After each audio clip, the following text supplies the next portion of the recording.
everyone, Alexandra Code here again. Today we are reviewing a tool that seems super complex and just difficult to tackle at first. So the point of this tutorial is for me to show you that Drip isn't actually that overwhelming.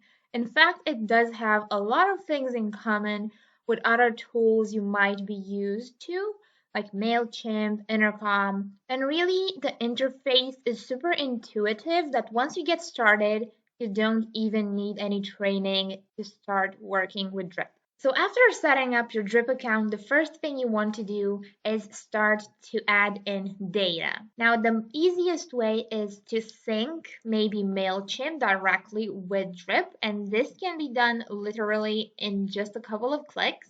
And you also have an easy to use video here and some extra documentation. But there's also other ways of adding people into the Drip system, from adding one person to adding people manually, and the version I would recommend to import your list of people from a tool you're already using. So regardless of your email marketing provider or your CRM, just export your data and upload it in here. Now you have a bunch of other recommendations here to get started with Drip, from sending your first campaign to connecting to an e-commerce store if you want to use it in conjunction with this, to installing your JavaScript snippet on your website so that you can track behavior for your users, and even use Drip to collect email addresses directly from your website.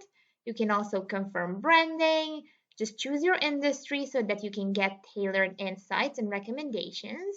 Start adding in team members, and there's just lots of other things you can get started with just from this list that makes it super easy for you to make sure you cover everything you need to be ready to start sending your campaign. For the interface, I'm just going to briefly get the right side out of the way.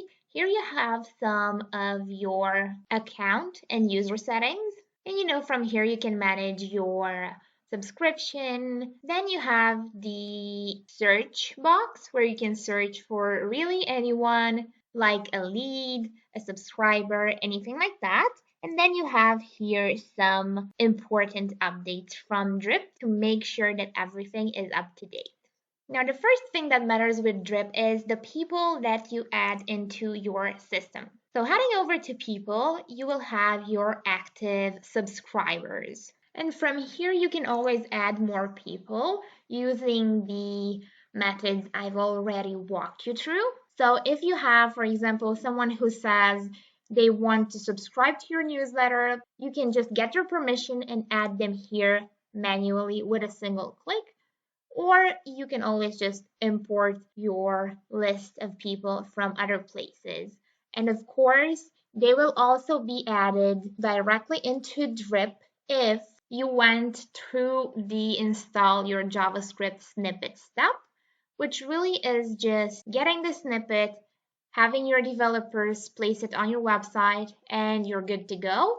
And you can do this directly from here by emailing the instructions to your developers. Back in the active people section, here you will also get an overview of all your subscribers. So you can always go and view a person's profile, and in time you will start seeing data like their lifetime value, how many orders they placed if you connected it to the e-commerce feature. You can also add in some tags for this user. For example, you can mention they are a customer, and that's how you create a tag. You can add in a custom field and some extra notes, as well as, the name, address, where they're from, email, phone, consent for Europe, because, GDPR, and even time zone, so that Drip kind of works as a simpler version of a CRM. Then you also have for your list of subscribers some filter options so that you can then filter based on segments, which I'm going to show you soon how to create, or really just other options. And you also have some marketing preferences. Maybe you want to see only active people who are opted in and who are receiving your email marketing at the moment, or maybe you also want to get in touch with people who have unsubscribed because they can still receive messaging from you. However, it's not the best practice, so ideally stay away from this. So for people who have either unsubscribed or those you have turned into inactive subscribers will also appear under the inactive section so that you can always reactivate them. Then you have your saved segments, and this is super important because you can use it to create multiple segments for your initial list. Just click on new segment, and I don't have enough data for this account, but I'm just briefly going to show you kind of how it works. So what you're going to do after you start having, let's say, over 200, 300 people in your email list, really you just need as many as you can kind of break down into multiple segments. Once you have this list, go to your filters, and here you can create a filter based on anything really. So for example, we can create a segment for people who have made an order before, and then you have just a lot of options to customize that. So you want people in the list who have placed an order at least once, so they've bought something once, and you want to target those who have made a purchase at any point after your business has started. And I'm going to save this segment, or I can continue adding extra filters. So for example, on top of having placed an order, I can also target people who have placed an order and left at least one review or more. So I'm going to save this segment and name it past customers, and maybe add in an extra descriptive text just so I can remember what this is about, such as purchased at least once. And I'm going to save the segment. And normally, if you have your tags in order and a bigger email list than I have for this account, all of your data will appear in here, and you can see your segments from here. And the best part is that you can always edit this segment. So you can remove the second filter and just leave the first one.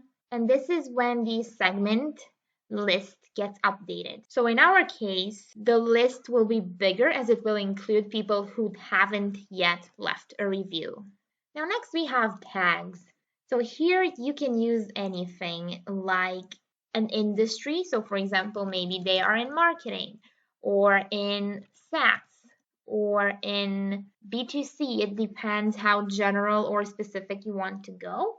You can also add tags based on their role within the company. For example, if they are a manager or if they are just maybe part of an agency, or maybe they are an independent consultant or a freelancer. You can also add tags based on the campaigns that you use to get those leads. So for example, from a custom form campaign or a university recruiting program or ads, and you can be specific and go with Google Ads. And really, there's just lots of opportunities for you to add tags here. And as far as I know, the number for these tags is unlimited, but do try to keep them to a number that you can manage, because once you have way too many, it's just difficult to always keep track of those tags, and maybe in time you will want to edit them. Trust me, I've done this before, and editing tags can take a long time, especially when you have a tag like consultant and then you have another tag like consultancy and you want to bring all of these together. That's why I suggest you think of these tags in depth before you start adding them into any CRM system, not just Drip. Then you have your fields. So these are basically custom fields that you use to identify and store a person's unique data. So here you can create classic fields like last name. Then you can go with anything really, like maybe their company or phone number, account number, maybe just general preferences they have. And then you can reuse these fields in your campaigns. Now you do have to add these fields manually. I recommend looking over this documentation from Drip, which takes you through all of the field types you can add. So you have your basics like the name, the address, really anything, and it gives you some cues into kind of what format you should choose. And also remember that for each of these primary fields, you have the option to allow the subscriber to edit this field. With custom fields, you can also do this, but it's just a bit. If you have a lot of fields, it can get burdensome for subscribers to go on and edit everything. So you might want to just keep the basics editable. Some other handy custom fields would be something like created at. You're going to create this field. Drip doesn't really work as a complex CRM. You can kind of make use of these custom fields for extra complexity. Then you have bulk operations, and these are super handy when you have a large list of people you want to add it at once. So you're going to head to new bulk operation, and here you have your classic options, adding a list of people to manually entering the emails and choosing a segment. I'm just going for entering the emails manually. You can copy and paste them as you wish. I'm just adding one as an example for now, and I'm going to click next. So here I'm going to select what actions I want to perform on my list. Keep in mind that you can do this for any integration you have with Drip, but in this case, I'm just going to briefly look through the options you have with Drip. So you can activate people that maybe you have previously made inactive. You can add a person to a workflow. You can apply a tag to a person's profile. So this is super handy. For example, if you got 10 leads from a PPC campaign, you can add the Google Ads tag on all of them at once. So I'm just going to click next. Then I'm going to decide to immediately apply this operation. Click on done because you can still cancel the operation in case you want to change your mind. And now when I'm going to the people that I had on my list, and I'm going to check the profile, the tag has been added. Now next I have some pruning operations. Now this is perfect for unsubscribing people who don't open your email, or maybe they were active at the beginning but haven't opened any email in a while. This helps you improve your deliverability because you'll have fewer people who are inactive, and you will also increase your open rate, your click-through rate. So your options are to unsubscribe them, but keep in mind they will still remain active in your account, so you can reach out to them in the future, or you can completely remove them through one of those bulk operations I just showed you. Go to new pruning operation, and here you can select the people you want to delete. For example, people who haven't opened any of your last 6 emails. And then you will see a list of those people and you're able to save the changes and you're good to go. So just to clarify, if you want to remove a list of people altogether, you are going to go to your bulk operations and select delete a person and all of their data. And you can also just deactivate the people from here, but they will still be kept in your system. Pruning operations, on the other hand, is better if you want to work clearly with filters and see some of the people who haven't opened or clicked on any of your previous emails, and you can choose the number you want here. Now we are heading on to the next feature, and that is forms. To get these emails, you will obviously need to use forms. Just head to new form, and here you have some pretty classic form examples. You can just name your form such as website sign up, and you have a bunch of options. You can choose an opt-in form, And this is the one you want to use, for example, if you need to get more people to your newsletter or to offer them a discount if it's their first time on your website, or those pop-ups that appear once you want to leave the website. This is what you're looking for. Then you have an announcement pop-up for maybe a launch, a promotion opportunity. Maybe you want to offer free shipping or advertise a new collection. This is how you do it. Then you have the classic embedded HTML form. Now you can use this because it's super versatile on a product page, on a blog post. You can even use it within the actual blog post, either in the middle, at the end, on the side. You can get as creative as you want. And of course, you have the option to start from scratch. But I couldn't really find an option to create a standalone page. So Drip isn't really a landing page creator. You can strictly use it for pop-up forms and embedded sign-up forms. For the form editor, you have some pretty straightforward settings. On the left, you have to choose which fields you want to display, and you have, your classic examples, which you can always add it. So I can go on and just add name. So people will choose which name they want to share. And there's also the email address, which in this case, it's mandatory. If you want to turn a field into a required one, just mark this and click on update. And now you see this little star here and here. Anyone coming onto your website will know that they have to give both their name and email address to sign up.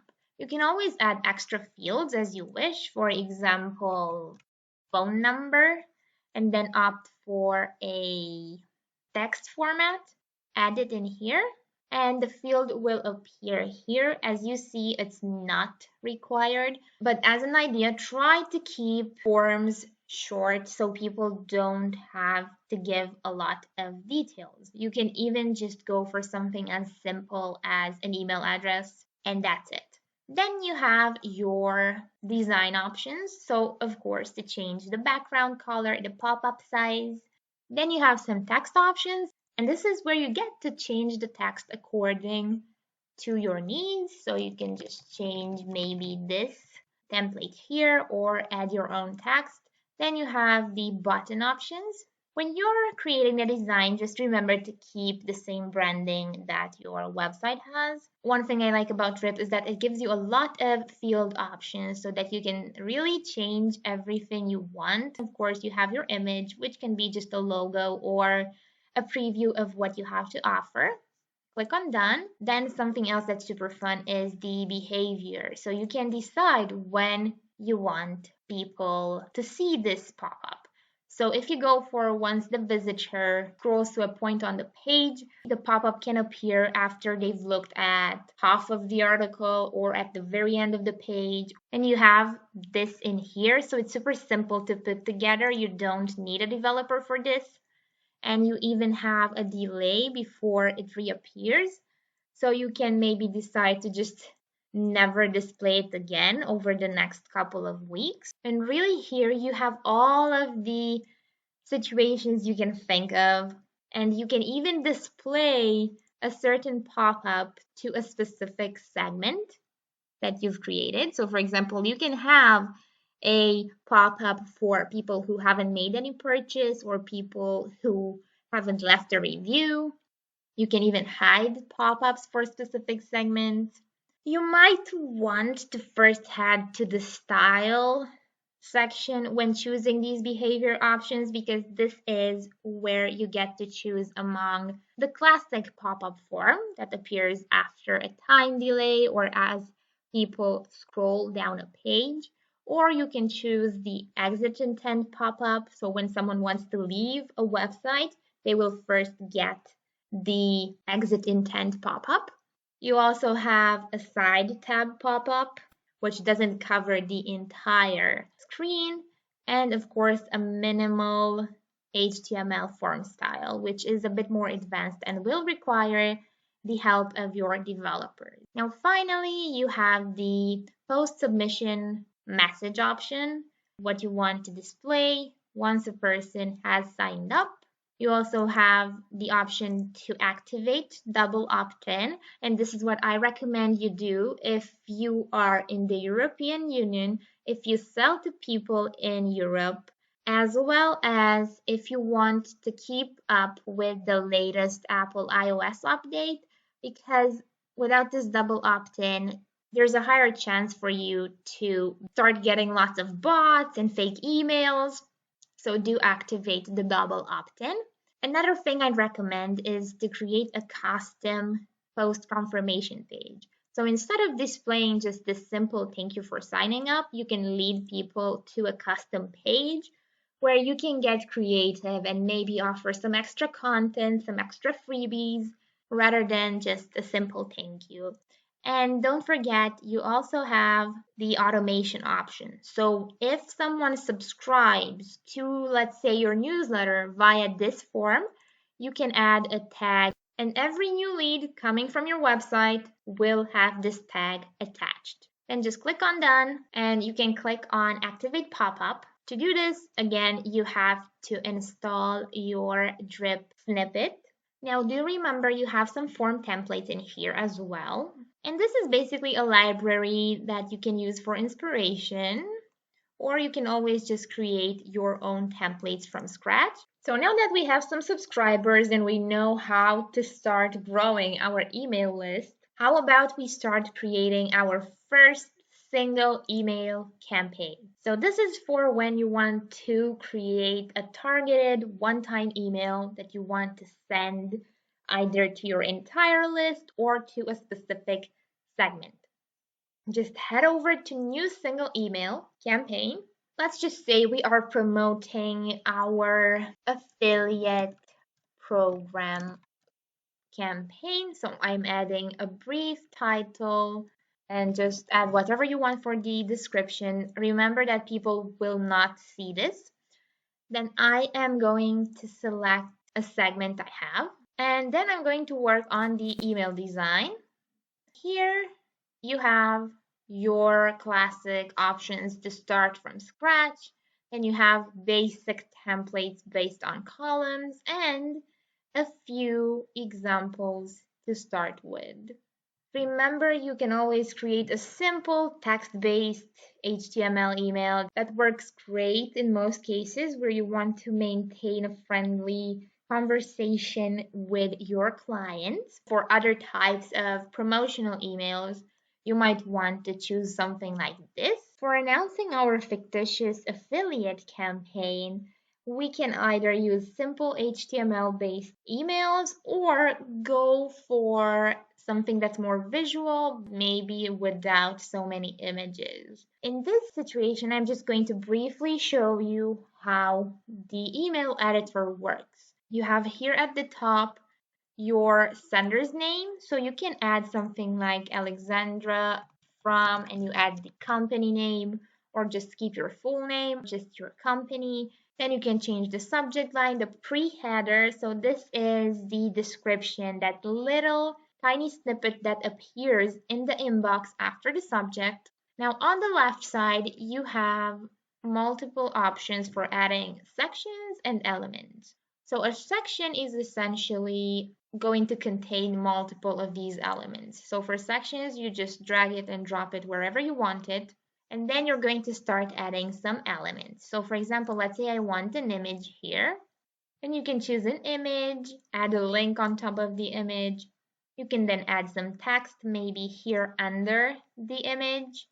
Work with the spacing, and to edit it, just go straight on top of this and make your changes. And of course, you have a simple text editor here with some extra personalization options. And this is when you want to send custom emails. So for example, maybe you want to mention a person's name or city, and you can kind of go like, hi. And then every time a person receives this, they will get their first name in here. So it's basically sending customized messaging to your clients. And then you have just a bunch of extra options, like maybe you want a button, drag it here, add whatever call to action you have. You also have some social sharing options in here. Again, you can customize all of these, hide the ones you don't want to display, change the style as you wish. And remember, you always have on the right side some extra editing options, such as moving a certain block, copying it, editing its layout. This will be handy if something doesn't look quite right. You can play with this a bit. You can edit just the background. For example, in this case, we have an image, but you can also go for something like a color. Here at the top, you will see that this gets saved every now and then, but just to be sure, always click on preview to see how your email will look like. In my case, it's not the best, but just as an idea. And you can also test multiple devices as well as seeing how it will look on mobile devices, which are super important. And you can even preview as a specific person. So for example, if I'm going to preview here, the first name will appear here where we added the field. You can always just send a test email as well so that you can see exactly how the email looks like in real life. And remember, you can edit the email for the mobile version as well. So you can, for example, in this case, flip the content around a bit, unstack it.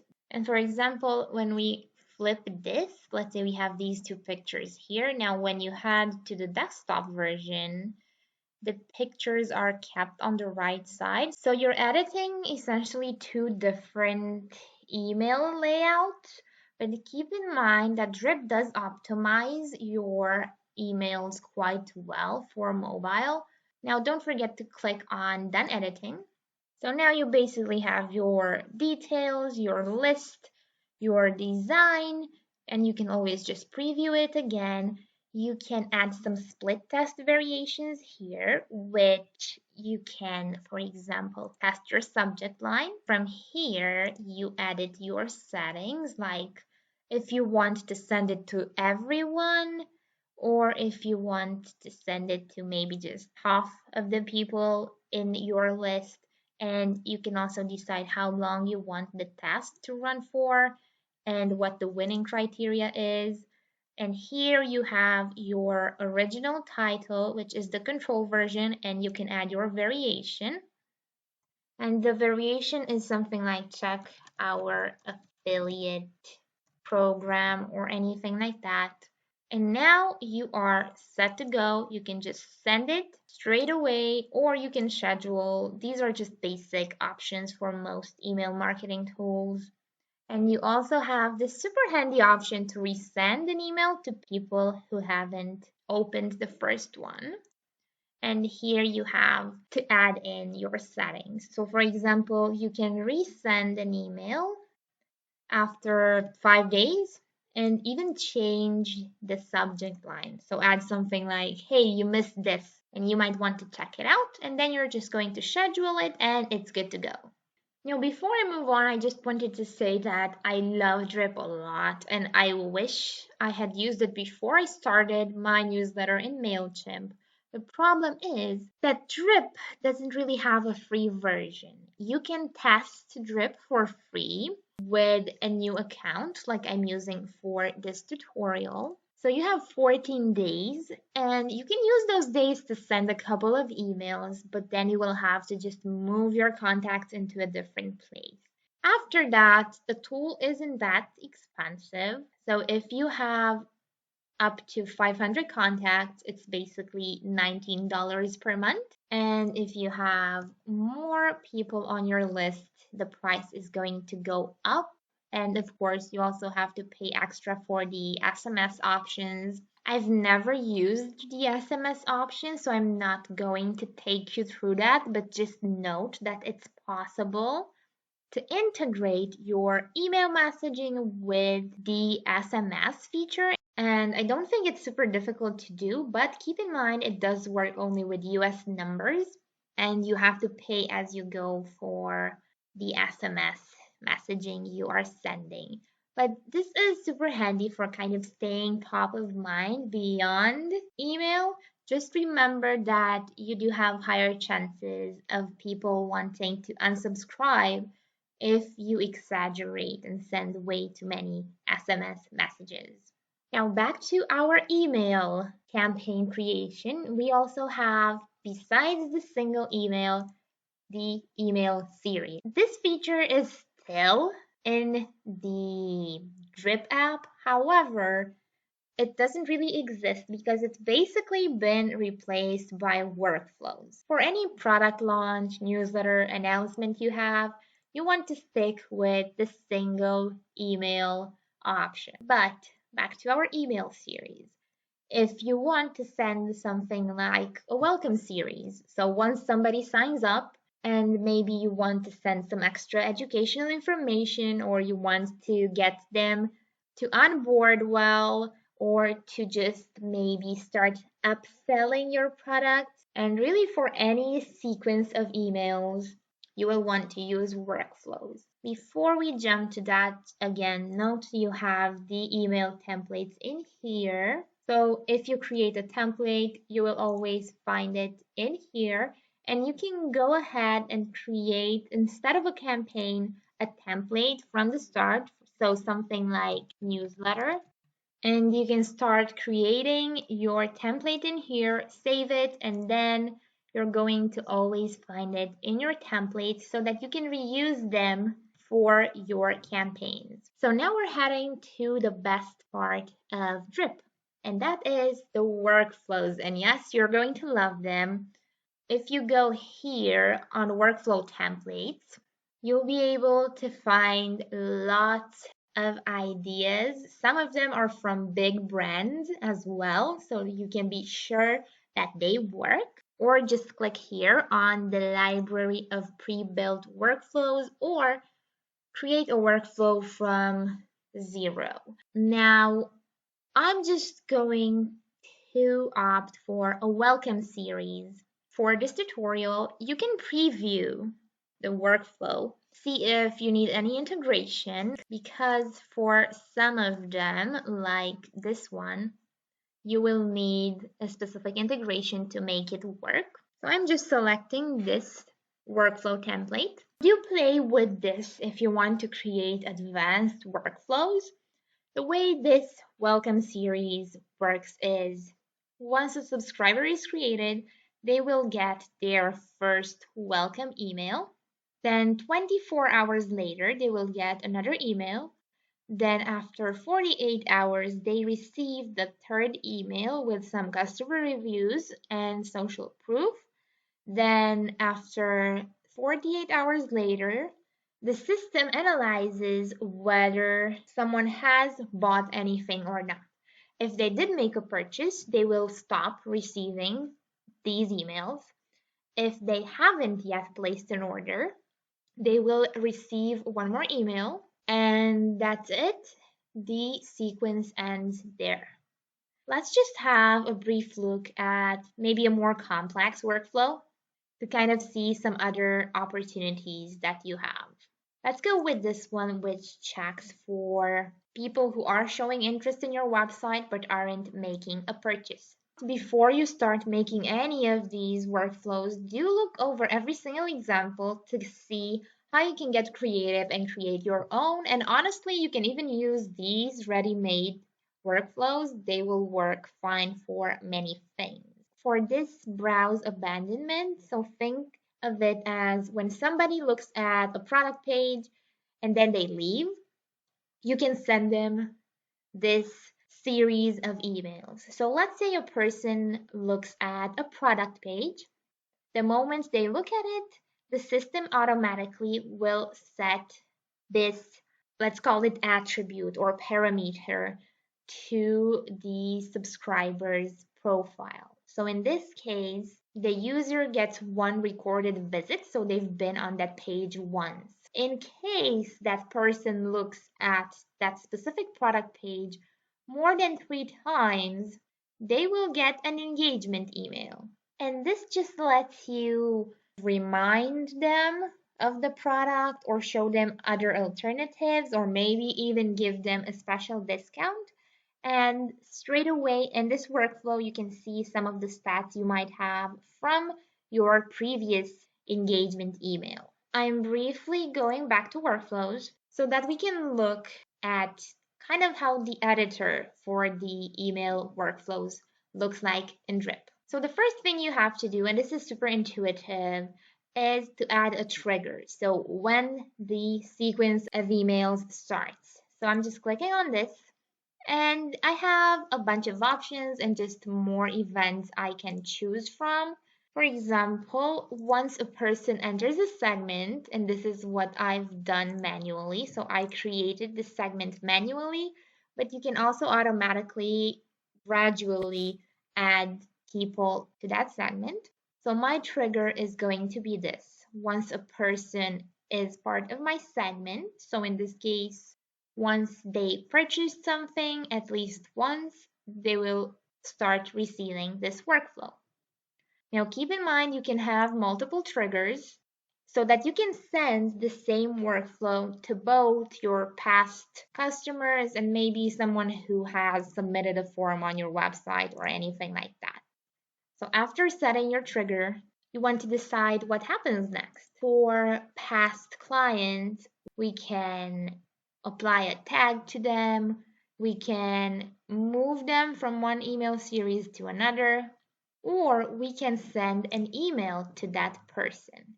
And from here, I'm going to choose kind of what email I want to send to them and update the action. Let me just add a subject line to this. So for example, something like thank you for purchasing.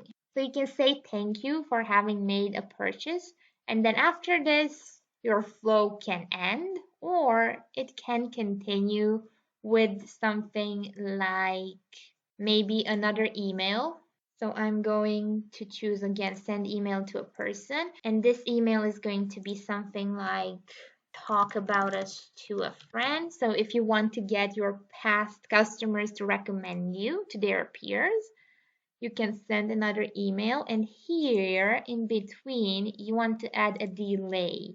So maybe you want to give them enough time to try out your product. So you're going to give them something like 12 days. Choose your settings, update the delay, and basically what happens now is after the thank you email, 12 days will pass and then on the next Monday at 12 a.m. or whatever, they will receive another email that prompts them to recommend the product to their friends in case they liked it. Now, of course, you always have lots of other options. So, for example, you can add a decision in here. So, in case they refer you to a friend, you can take them out of this workflow. And if they didn't refer you, you can add something else in here, like maybe an extra email or a delay followed by an extra action. So, that's the email, an action. And you also have the parallel paths option, and that's just when multiple things happen at the same time. So for example, you could send an email and in parallel you can maybe apply a tag to a person, record a person's conversion, and really just lots of options from here. Then you have also goals, split testing, and obviously the exit path. Again, do play with these. It's just super fun to put these together and to really just look at different options you have and what you can do with them. Now, finally, you also have for workflows some rules which let you automate actions once an event happens. So this is very simple. You just go to new rule. You can set up as many crazy automations as you want. So for example, once a person gets a specific tag, like let's say they came via the ads campaign, then they can start receiving maybe a specific email. And then you're going to choose which email you want to send to them. So you're basically using this automation kind of like for segmentation to send a specific email to people who came via a campaign. But there's also other ways of using it to also boost your email list. So for example, when people click on a specific link, you can maybe remove a tag from them, add a tag, move them from one email series to another. And really, this is where Drip excels. It's these automations that just make your life super easy. Finally, the last feature is the analytics section. And here you have your stats kind of broken down. So you have your revenue, then some email metrics, opens by hour, and just lots of other stats. I don't think we need to go through these right now. Everything in here is super helpful. Do keep in mind that in the cookie-less future, we won't really be able to see who has opened an email, but there will still be certain metrics you can track, so do keep an eye out on that. Don't forget you also have your settings in here, and here you have really lots of options. Again, you can always set up your email from here, set up the SMS feature. You have brand assets you can add and then just reuse throughout the tool. Images, lots of integrations. Let's just briefly, before I sign off, look through these a bit because there's hundreds of integrations you can choose from, and these are, commonly like CRM tools, but you can also integrate with the big missing piece in Drip, and that is creating landing pages. And every integration will have its specifics so that it's very easy for you to use. This is really everything for today, guys. If you want to choose working with Drip, it's super simple to use, and the workflows or the Drip campaigns, the sales campaigns, whatever you want to call them, they are very easy to create. So don't let the terms distract you and take away your motivation. I do recommend using Drip. Just remember you will need a starting budget for this because the tool is not free to use. Now, if you have any questions, I usually recommend going to the Drip support because they know the ins and outs of the app. You can also leave a comment down below if you liked the video. Don't forget to subscribe, leave a comment, and I will see you in the next video. Have a great day ahead.